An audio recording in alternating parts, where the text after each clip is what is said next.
Hello and welcome. You're watching Republic TV with me, Akanksha Khajuria. And this evening, we get you top 6 stories of the day, 6 stories that matter and 6 stories you should know about.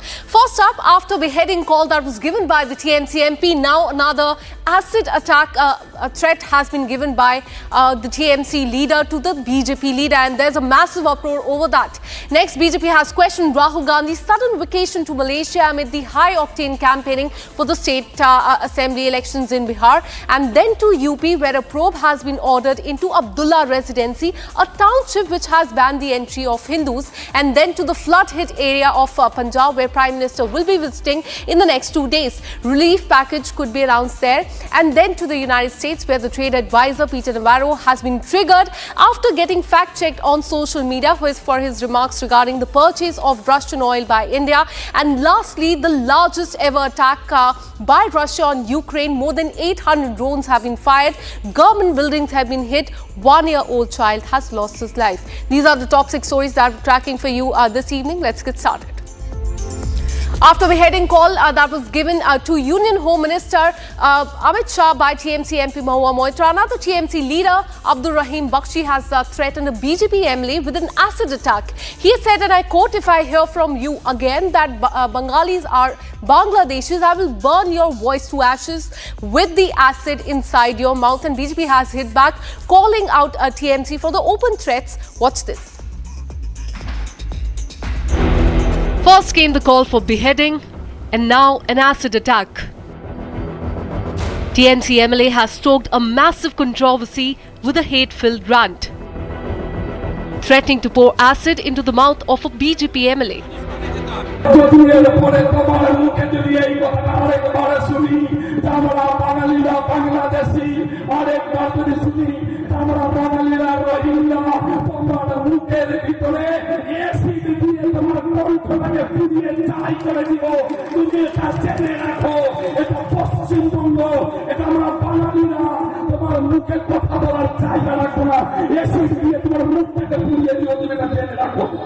আর এখানকার বিজেপিরা যারা প্রতিবাদ করছে না, এখানকার বিজেপিরা যারা বাঙালি হয়ে বাংলার বাঙালিদের সাথ দিচ্ছে না, এখানকার বিজেপিরা যারা বাংলা ভাষার সম্মান করতে পারছে না, আমি তো অনুরোধ করবো আপনাদের কাছে বন্ধ। The threat was given to protest against atrocities against Bengali-speaking migrant workers in other parts of the country. But the BJP has hit back, slamming the TMC for open threats. यदि आप घुसपैठिए शब्द का प्रयोग करेंगे, यदि आप बांग्लादेशियों के खिलाफ कार्यवाही करेंगे, तो आपके मुंह पे मैं तेजाब फेंकूंगा और आपके गले के अंदर तेजाब डाल दूंगा, आपकी बोलती बंद हो जाएगी। यदि एक पॉलिटिकल पार्टी का उच्च कद का नेता खुलेआम कहता है सभा में कि मैं तेजाब चेहरे पर फेंकूंगा, तो मुझे लगता है कोर्ट का इसका संज्ञान लेना चाहिए और जेल के अंदर इस व्यक्ति को भेजना चाहिए। टीएमसी का मतलब है तालिबानी मानसिकता और कल्चर। तालिबानी मानसिकता और कल्चर आज फुल डिस्प्ले पर है जब उनके एक नेता सार्वजनिक मंच से, पब्लिक प्लेटफॉर्म से कहते हैं कि वो बीजेपी के एक विधायक पर, एमएलए पर एसिड डाल देंगे। अभी कुछ दिन पहले उनकी एक और एमपी ने कहा कि सिर काट कर लाइए एचएम का, तब भी कोई कुछ नहीं बोलता। इंडिया अलायंस चुप है, मौन है। This is the second time this month that such a remark was made by a TMC leader. Earlier, Mahua Moitra had said that if Home Minister Amit Shah fails to stop the infiltration, cut his head and put it on the table. আমি জিজ্ঞেস করছি, যদি ভারতের সীমান্ত রক্ষা করার আমাদের কেউ নেই, যদি অন্য দেশের মানুষরা রোজে শয়ে শয়ে লাখে লাখে কোটি কোটিতে ঢুকে যাচ্ছে, যে আমাদের মা বোনদের উপর চোখ দিচ্ছে, আমাদের জমি কেড়ে নিচ্ছে, তা তোমার প্রথমেই তো অমিত শাহের মাথাটা কেটে তোমার টেবিলে দেওয়া উচিত। যে স্বরাষ্ট্রমন্ত্রী এবং যে স্বরাষ্ট্র মন্ত্রক দেশের বর্ডারকে রক্ষা করতে পারে না, যে প্রধানমন্ত্রী নিজেই বলছে যে বাইরে থেকে লোক এসে আমাদের মা বোনদের দিকে নাকি চোখে নজর দিচ্ছে, নাকি কি চোখ মেলাতা হিন্দিতে কি একটা বললো নাকি শব্দ, আমাদের জমি দখল করে দিয়েছে, ভাই তার দোষটা কার? From beheading to acid attack, TMC netas now face serious question about their hate-filled rants. And now shifting our focus as Prime Minister Modi readies himself to visit the flood-hit state of Punjab day after tomorrow to oversee the relief and rescue operation. Rahul Gandhi seems to have taken a different kind of trip to Malaysia this time. His vacation amid the high-octane campaigning for the state of Bihar, the assembly elections there, has become a target of ridicule for the Bharatiya Janata Party. Watch this. As Prime Minister Modi readies himself to visit flood-hit Punjab on September 9th, he is set to visit Gurdaspur, one of the worst affected areas in the state, where he will interact with farmers and take stock of the situation. At the very same time, Rahul Gandhi has quietly slipped away to Malaysia right after finishing his Bihar Yatra. BJP calls it yet another vanishing act. Amit Malviya in fact hit out at Rahul, saying that Rahul Gandhi has made disappearing and vacationing an art form. And this is not the first time. From parliamentary sessions to election campaigns, the Congress scion has often gone missing, triggering questions on commitment and even whispers of secret meetings abroad. While the people struggle with real issues, Rahul Gandhi is busy perfecting the art of disappearing and vacationing. After Halal township in Maharashtra, now Abdullah Residency has sparked controversy in Meerut in Uttar Pradesh. Hindus are barred from purchasing property in this colony, and after the massive backlash, now probe has been ordered, with many asking if this is about development or the religious divide. Watch this. After Halal township, now Abdullah Residency has sparked controversy. In Meerut, a dispute has broken over Abdullah Residency near the Delhi-Meerut Expressway. This after allegations surfaced that Hindus were banned from purchasing property in the colony. मेरी मौजूदगी इस वक्त मेरठ के Abdullah residency की है। ये वही residency है जिसे लेकर के विवाद इन दिनों काफ़ी ज़्यादा देखने को मिल रहा है। दरअसल इस रेसिडेंसी को लेकर के ये आरोप लग रहे हैं कि यहाँ पे हिंदुओं की एंट्री जो है वो बैन है, यानी हिंदुओं की नो एंट्री है। अगर हम बात करें बीजेपी के उत्तर प्रदेश के राज्य ऊर्जा मंत्री की, तो उन्होंने भी इसे लेकर के ये आरोप लगाए हैं। बाकायदा उन्होंने डीएम को पत्र लिख करके इसकी जाँच के लिए भी और कार्रवाई की भी मांग की है। This has raised serious concerns over religious bias in the area. Questions have also been raised about the land's exemption from acquisition. Uttar Pradesh Minister Somendra Tomar took immediate note of the complaints. He said strict action will be taken and investigation is currently underway. ये colony से संबंधित है Abdullah residency जी, और उसकी जांच कराई जा रही है। ये जानकारी में आया है कि उसमें वर्ग विशेष के लोग ही रह सकते हैं। ये जांच कराई जा रही है और जांच के बाद जो तथ्य सामने आएंगे उन पर कार्रवाई कराई जाएगी। Vijay Kumar Singh, the district officer, has also commented on Hindus being banned in the residency. Abdullah residency है तहसील सदर में, इसके संबंध में विभिन्न स्तर से शिकायत प्राप्त हुई है और शिकायत के क्रम में जॉइंट मजिस्ट्रेट मेरठ, एससी आवास विकास और सीओ पुलिस के द्वारा एक समिति गठित कर दी गई। वो समिति विभिन्न पहलुओं पर जांच करके एक सप्ताह में रिपोर्ट देगी। उसके बाद जो भी तथ्य और निष्कर्ष आएगा उसके आधार पर फर्दर कार्रवाई सुनिश्चित होगी। The administration and housing authorities have begun their inquiries. Now all eyes are on the probe. Will claims of religious divide hold up? The state of Punjab is grappling with severe weather condition as heavy rains continues to batter the region. Several districts are reeling under heavy waterlogging and overflowing rivers. Rescue and relief operations are currently underway. In fact, we're learning that Prime Minister Modi is all set to visit flood-affected areas to review the situation day after tomorrow. In fact, there's a likelihood that the relief package could also be announced by the central government. Here's a quick report.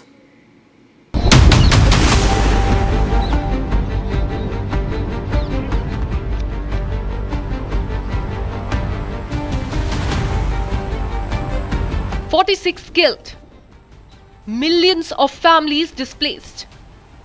1,900 villages across 23 districts have been affected. Hundreds of thousands of acres of farmland submerged. In Gurdaspur alone, 329 villages have been inundated, impacting around 1.45 lakh residents." पूरे गांव को ये देखिए, पूरा पुल इस समय पानी में डूब गया है। अब देखिए, इनके ऊपर बोरियों के ऊपर मैं चल रहा हूँ, कई फीट गहराई यहाँ पर भी है और एनडीआरएफ की टीमें दूर दूर तक देखिए जो गांव हैं वहां पर देखिए पहुंचकर जो लोग बीमार हैं, जो लोग फंसे हैं, अभी भी उनको लाने का काम किया जा रहा है। अजय वहां जूम करिए, देखिए जहां पर आपको दिखाई दे रहा होगा नाव पर देखिए कई लोग वहां पर बैठे हुए हैं और उधर जो है लोगों को लाने का काम इस समय जारी है। वो देखिए तस्वीरें जो मैं उधर मैं आपको दिखा रहा हूँ कि अब जो है एनडीआरएफ की टीम वहां से लोगों को उठा रही है, इस तरफ ला रही है, उनको दवाइयां मुहैया कराई जा रही हैं। ऐसे ही पूरे गांव में लगभग यहाँ पर 25 गांव सृष्टि हैं जो देखिए इस पूरे सतलुज नदी के देखिए आसपास के दायरे में जो यहाँ पर देखिए घिर चुके हैं बाढ़ के पानी से। अब मैं आपको इधर दिखा रहा हूँ जिन लोगों को लाया जा रहा है, देखिए उन लोगों की यहाँ पर भारी भीड़ आपको दिखाई देगी। यहाँ पर जो राहत सामग्रियां हैं वो उन तक देखिए पहुंचाई जा रही है ट्रकों के माध्यम से, ताकि जो है उन लोगों तक मदद पहुंचे। दवाएं हैं, खाने पीने की वो तमाम वस्तुएं हैं। आर्मी के कैंप यहाँ पर लगे हुए हैं क्योंकि मैं इस समय जिस बांध के ऊपर चल रहा हूँ, अजय फोकस करिए, ये बांध देखिए अगर टूट गया तो जो इधर लगभग सैकड़ों गांव हैं वो देखिए इस पानी की देखिए जद में आ जाएंगे। Punjab continues to reel under severe flooding, leaving the northern state completely paralyzed. The floods are a result of swollen rivers such as Satluj, Beas and Ravi. Relief and rescue operations are being carried out on a war footing. Prime Minister Narendra Modi is all set to tour the flood-affected areas and review the relief measures. During his visit, the Prime Minister is expected to review the damage caused by the rising waters. The centre is also expected to announce the relief package for the flood-affected state. Central government teams that toured the state are now preparing to submit the detailed report on the extent of damage. All eyes are now on the crucial visit of the Prime Minister to the state of Punjab on September 9th. And now shifting our focus, US President Donald Trump's trade advisor Peter Navarro, who has been making multiple attacks on India over its trade and foreign policies with Russia, yet again made an anti-India post on social media. But this time he got fact-checked by X as calling his claims hypocritical. And of course he got triggered and slammed Elon Musk for letting in the propaganda. Watch this. US President Donald Trump's senior trade advisor Peter Navarro, who has been making multiple attacks on India over its trade with Russia, yet again made an anti-India post. Navarro accused India of profiteering from Russian oil imports, claiming it feeds Russia's war machine and costs US taxpayers more. However, fact-checkers at X called Navarro's claims hypocritical, stating India's Russian oil purchases are for energy security and do not violate sanctions. They also pointed out the US has a trade surplus with India in services and continues to import Russian goods like uranium. To this, Navarro responded by slamming Elon Musk for allowing propaganda on X and called the fact-checking note crap. He reiterated his claims that India buys Russian oil solely to profiteer. This controversy comes amid heightened tensions between the US and India over trade policies, with the US imposing tariffs on Indian exports above 50%. Navarro has been time and again attacking India, especially after Trump imposed secondary tariffs for buying Russian oil. And now shifting our focus, Russia-Ukraine war has intensified. Last night, Russia attacked Ukraine with over 800 drones and decoys, and this was the largest such attack since the full-scale invasion took place in 2022. At least 2 Ukrainians have been found dead, and one of them was a 1-year-old child. Although, in fact, Ukraine managed to neutralize majority of the Russian drones, but the scale of destruction was still massive. Here's a report. The Ukraine-Russia conflict is getting intense, and attacks are only getting worse. In a fresh strike, Russia attacked Ukraine with 805 drones and decoys overnight. 9 missiles and 56 drone strikes in 37 locations across Ukraine, resulting in at least 2 people dead and massive smoke rising from the roof of Kyiv's Cabinet of Ministers building. Among the dead was a 1-year-old child. And Ukrainian Air Force spokesperson has confirmed that this was the largest such attack since the war began. Услышал взрыв, дом содрогнулся. Собрался, вышел, посмотрел. Беда. Горит. Reportedly, Russia has also launched 13 missiles of various types.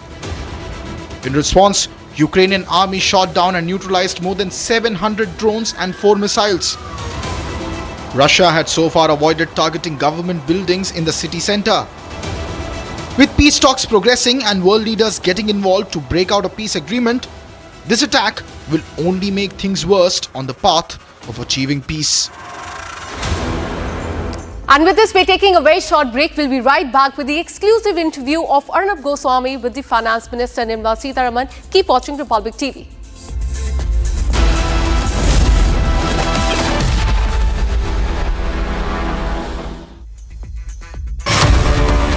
Since you're an active politician as well, is it also about the politics of it? That you've gone around to the people talking about Gabbar Singh tax for the last few years. That's a big argument that is taken away from their political armory. Don't you also think that there's a strong part of it? Absolutely. Opposition is more political than number-based. Because they couldn't oppose the centre's proposal on the substance or on its merit. Then how do they sort of cover themselves up? If they're seen opposing this proposal, it is going to be not to their credit. At the same time, they can't allow the credit to be given completely to the centre. So how do they make a bit of a difference to the whole thing? Say my revenues are going away. My point is, are you not interested in reducing the burden of the people?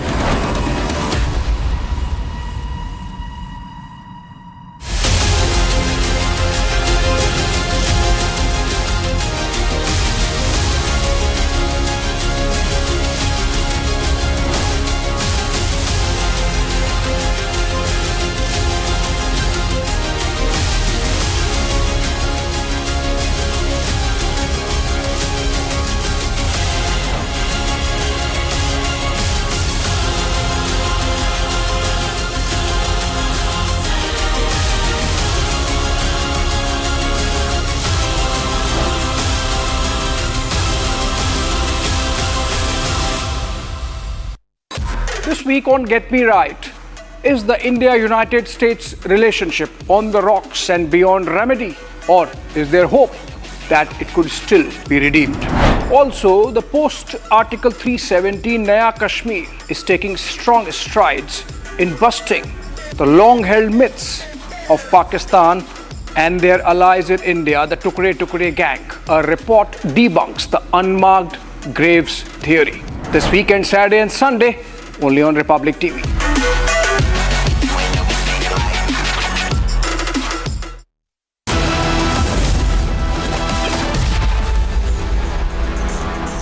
Welcome back. In an exclusive interview with Arnab Goswami, Finance Minister Nirmala Sitharaman has highlighted the game-changing impact of GST reforms under the Prime Minister Modi's leadership. She firmly addressed criticism over India's oil imports from Russia, asserting that the country's energy strategy is guided solely by the national interest and the economic rationale, not the external pressure. Have a look.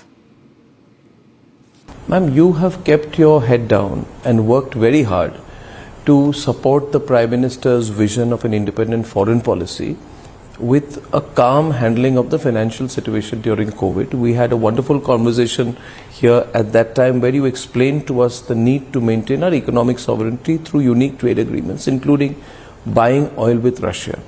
Do you believe that that was a momentary requirement?